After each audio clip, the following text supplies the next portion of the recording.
میرے بڑے بھائی نے کہا نہیں جانتا. کہا میں جنید جمشید کا چھوٹا بھائی ہوں. چھوٹے ہیں بڑے؟ بڑے بھائی. بڑا میں جنید جمشید کا بڑا بھائی ہوں. میرے بھائی نے کہا آپ مجھے جانتے ہیں؟ کہ نہیں. کہا میں مفتی طارق مسعود صاحب کا بڑا بھائی ہوں. صحیح. تو جب کوئی آپ کے سامنے بھرم, وہ تو بیچارے ویسے ہی کہہ رہے تھے لیکن میں سمجھانے کے لیے, جب کوئی بھرم دے نا کہ میں ایس ایچ او ہوں تو آپ بولو میں ایس ایچ او کا باپ ہوں. اب وہ بھرم میں آئے گا. تو ہمارے سامنے ہمارے بعض حضرات کہتے ہیں امام بخاری کا حوالہ دے رہے ہیں. ہم کہتے ہیں ہم امام بخاری کے روحانی باپ کا حوالہ دے رہے ہیں, استاذ کا حوالہ دے رہے ہیں, امام احمد ابن حنبل. اور وہ مجتہد اور محدث بھی ہیں, مجتہد بھی ہیں. امام بخاری اجتہاد میں مشہور نہیں ہے, امام بخاری حدیث میں مشہور ہیں. یہی وجہ ہے کہ امام بخاری کے شاگرد امام ترمذی جب حدیث کے صحیح یا ضعیف ہونے کی بات کرتے ہیں امام بخاری کا ریفرنس دیتے ہیں کہ محمد ابن اسماعیل یعنی امام بخاری نے اس حدیث کو صحیح کہا, ضعیف کہا. جہاں مسائل کی بات کرتے ہیں تو کہیں بھی امام بخاری کا حوالہ نہیں دیتے کہ اس مسئلے میں ان کی رائے کیا ہے, بلکہ امام احمد ابن حنبل کا حوالہ دیتے ہیں, امام ابو حنیفہ کا حوالہ دیتے ہیں. تو فقیہ کی مسائل میں ویلیو مجتہد سے زیادہ ہوتی ہے. سمجھتے ہو؟ لوگ آج کہتے ہیں سعودی عرب میں عورتیں مردوں کی طرح نماز پڑھتی ہیں. وہ اس لیے پڑھتی ہیں وہاں شیخ بن باز رحمہ اللہ کے فتوے کو فالو کیا جاتا ہے. جب تک ان کا فتویٰ نہیں تھا سعودی عرب میں بھی عورتیں سمٹ کے نماز پڑھتی تھی, فقہ حنبلی کو فالو کرتی تھیں. اور شیخ بن باز قابل احترام, لیکن امام احمد ابن حنبل جن کو سعودیہ میں فالو کیا گیا ہے وہ ان سے کروڑہ گنا زیادہ افضل تھے. وہ تو ان کو تو دنیا نے فالو کیا ہے. خیر, تو اب یہ بات آئی گئی ہے, چند سیکنڈ میں کمپلیٹ کر دوں. تو جب کوئی آپ سے پوچھا کرے بھائی حدیث میں, تو آپ بولیں بھائی حدیث میں عورت کا دوڑنا بتاؤ, حالانکہ حدیث میں آتا ہے ایسے حج کرو جیسے میں نے کیا. پھر نبی صلی اللہ علیہ وسلم حج میں اونچی آواز سے لبیک کہتے تھے. عورتیں کیسے لبیک کہتی ہیں؟ آہستہ. نبی نے فرمایا ایسے حج کرو جیسے میں نے کیا. تو عورتوں کو تو زور سے کہنا چاہیے, لیکن یہ حیا کے خلاف ہے. اس لیے پوری امت نے کا فیصلہ کیا ہے کہ عورت کیسے لبیک کہے گی؟ آہستہ آواز. حالانکہ اس پر بھی کوئی صحیح حدیث موجود نہیں ہے. عبداللہ بن عمر کا ایک اثر ہے, وہ بھی ضعیف سند سے ثابت ہے, نبی سے تو یہاں بھی نہیں ہے. تو اسی طرح میرے بھائی صحابہ اور تابعین کے آثار ہیں جن سے پتہ چلتا ہے عورت سمٹ کے نماز پڑھے گی. سمجھتے ہو؟ یہ آثار ہیں کہ عورت سمٹ کے نماز پڑھے گی. اور یہ جو حدیث میں آتا ہے کہ کوئی ایسے سمٹ کے سجدہ نہ کرے, تو یہ مردوں کے بارے میں ہے. جیسے آتا ہے نا کلب کی طرح, کتے کی طرح سجدہ نہ کرو پاؤں بچھا کے, تو یہ مردوں کے بارے میں ہے. کیونکہ جب عورت کا سمٹنا تواتر عملی سے ثابت ہو گیا تو یہ اس بات کی علامت ہے کہ اس سے عورتیں مستثنی اس حدیث سے. اور فقہا نے کیسے اخذ کیا؟ حضرت عائشہ رضی اللہ تعالی عنہا نے جب خواتین کی امامت کی ہے تو بیچ میں کھڑی ہوئی ہیں, آگے نہیں کھڑی ہوئی ہیں.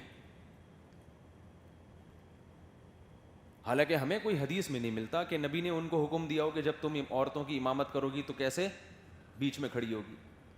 آگے کھڑی ہونی میں چونکہ ایکسپوز ہو رہا ہے, امام نمایاں ہو رہا ہے, تو اس کا بھی امی عائشہ نے اتنی بھی یعنی نماز میں اس کی بھی رعایت کی ہے کہ امام ایکسپوز نہ ہو, نمایاں نہ ہو, بلکہ عورتوں کے بیچ میں کھڑا ہو. اتنی حیا امام کو کروائی جا رہی ہے نماز میں, تو وہ اسلام کیسے اس بات کو پسند کرے گا کہ عورتیں مردوں کی طرح ایسے رکوع کریں اور سرین اونچی کر کے اس طرح مردوں کی طرح سجدہ کریں. تو یہ آٹومیٹیکلی سمٹنا خود بخود ثابت ہوگا. نبی نے فرمایا عورت کے گھر کی نماز وہ مسجد کی نماز سے افضل, پھر کمرے کی نماز صحن کی نماز سے افضل, پھر کمرے میں بھی جو بند کمرہ ہوتا ہے, جو گھر کے اندر ایک الگ کمرہ ہوتا ہے, اس کی نماز صحن کی نماز سے افضل. تو اس کو چھپایا جا رہا ہے حتی الامکان, جتنا چھپ سکتی ہے. تو یہ سب اس بات کی علامتیں ہیں. عورت امامت نہیں کر سکتی مردوں کی. عورت کی بھی مکروہ ہے کیونکہ ایک ہی روایت ملتی ہے, صحابہ تابعین کا اثر نہیں ملتا. یہ ایک الگ مسئلہ ہے, اس بحث میں نہیں پڑھوں گا میں تو. لیکن مردوں کی تو بالکل نہیں کر سکتی. مرد کو جب وہ لقمہ دے گی نماز میں تو دائیں ہاتھ کو بائیں ہاتھ پہ مارے گی, منہ سے بولنے کی اجازت نہیں ہے. حالانکہ عورت کی آواز نارملی سطر میں داخل نہیں ہے, کہ نماز میں اس کو سطر بنا دیا گیا. سمجھتے ہو بھائی؟ نارملی عورت نے کسی مرد کو کسی بات پہ ٹوکنا ہے تو کہے گی نا انکل کچھ خیال کرو, ہاتھ تھوڑی مارے گی یوں کر کے, ایک داڑھی والے انکل گاڑی چلا رہے تھے, خاتون کے لگ گئی. خاتون نے پیچھے مڑ کے بولا, اتنی بڑی داڑھی رکھ کے تمہیں شرم نہیں آتی, عورتوں کو ٹکر مارتے ہو؟ انہوں نے کہا, محترمہ یہ داڑھی ہے, بریک نہیں ہے. یہ داڑھی ہے, بریک نہیں. تو ان خاتون نے پورا طبیعت سے دھویا نا ان صاحب کو. یہ تو نہیں کہ دائیں ہاتھ بائیں ہاتھ کے مارو یوں کر کے, کیونکہ میں بول نہیں سکتی. بھائی بولو, آپ کا حق ہے. لیکن نماز میں بولنے پر پابندی. امام غلطی کر رہا ہے, دایاں ہاتھ بائیں ہاتھ پہ, بس اس سے زیادہ نہیں. اس سے پتہ چلتا ہے عبادت میں احکام بہت سخت ہیں عورت کے لیے. اسلام اس کی حیا دیکھنا چاہتا ہے, اس لیے فقہا نے کہا سمٹ کے. اور صرف یہ ہوائی باتیں نہیں ہیں, تواتر عملی بھی ہے. اسلاف سے اسی طرح چلا آ رہا ہے. بڑے بڑے محدثین فقہا اسی کے قائل رہے ہیں. تابعین تبع تابعین سے تواتر کے ساتھ چلا آ رہا ہے. تبھی امام شافعی کی کتابوں میں بھی یہی لکھا ہے. حالانکہ امام شافعی تو وہ بھی امام بخاری سے زیادہ سینئر ہیں, وہ تو امام احمد بن حنبل کے بھی استاذ ہیں. تابعین کا زمانہ دیکھا ہے انہوں نے. امام ابو حنیفہ نے صحابہ کا زمانہ دیکھا ہے. امام مالک نے تابعین کا زمانہ دیکھا. یہ اتنے بڑے بڑے ریسرچر اپنی کتابوں میں لکھ رہے ہیں. کیا ان کو یہ حدیث معلوم نہیں تھی کہ ایسے نماز پڑھو جیسے میں پڑھتا ہوں؟ تو اس لیے ہماری رائے میں یہی ہے. تو اب چونکہ خواتین میں نا یہ بالکل مردوں کی طرح پڑھنے لگی ہیں, لیکن پھر بھی اختلافی مسائل میں شدت جائز نہیں. ہمارا مقصد کسی پہ طنز کرنا نہیں ہے, کسی مسلک کو برا بلا کہنا نہیں ہے. صرف یہ بتانا ہے کہ ہمیں جتنا قرآن و سنت سے خالی سمجھا جاتا ہے اتنے خالی ہم ہیں نہیں. جو الزام لگائے جاتے ہیں ان کو ابو حنیفہ کی اندھی تقلید, یہ قرآن و سنت کو نہیں مانتے, ایسا نہیں ہے بھائی, آپ سے زیادہ قرآن و سنت کو مانتے ہیں. تو ہم آپ پہ طنز نہیں کرتے, آپ کو جیسے سمجھ میں آتا ہے پڑھ لیں, لیکن آپ بھی تھوڑا سا اگلے کا احترام کریں. ابھی ایک ٹی وی چینل پہ انٹرویو دے رہا تھا, انہوں نے کہا کہ جی قرآن و حدیث سے یہ بات ثابت ہے کہ 3 طلاقیں ایک ہوتی ہیں, لیکن فقہ حنفی کیا کہتا ہے؟ میں نے کہا فقہ حنفی نہیں کہتا, تمام صحابہ کہتے ہیں 3 ہوتی ہیں. صحیح ہے نا. فقہ حنفی کو قرآن و حدیث کے مقابلے میں لانے کی کوشش مت کرو کہ حدیث تو یہ کہتی ہے, فقہ حنفی یہ کہتا ہے. میں نے کہا تمام صحابہ وہی کہتے ہیں جو, اور تمام صحابہ یہ کہتے ہیں 3 ہوتی ہیں. اسی وجہ سے فقہ حنفی بھی یہ کہتا ہے کہ 3 ہوتی ہیں. اسی وجہ سے فقہ شافعی بھی یہ کہتا ہے کہ 3 ہوتی ہیں. اسی وجہ سے فقہ مالکی بھی یہ کہتا ہے 3 ہوتی ہیں. اسی وجہ سے فقہ حنبلی بھی یہ کہتا ہے کہ 3 کتنی ہوتی ہیں؟ 3 ہوتی ہیں. تو لفاظوں کا کھیل ہے آج کل مارکیٹ میں نا, صحیح ہے نا, اسی پہ فرقے بن رہے ہیں, اسی پہ لوگ گمراہ ہو رہے ہیں. تو خیر کیا بات چل رہی تھی, کہاں سے کہاں نکل لیے ہم.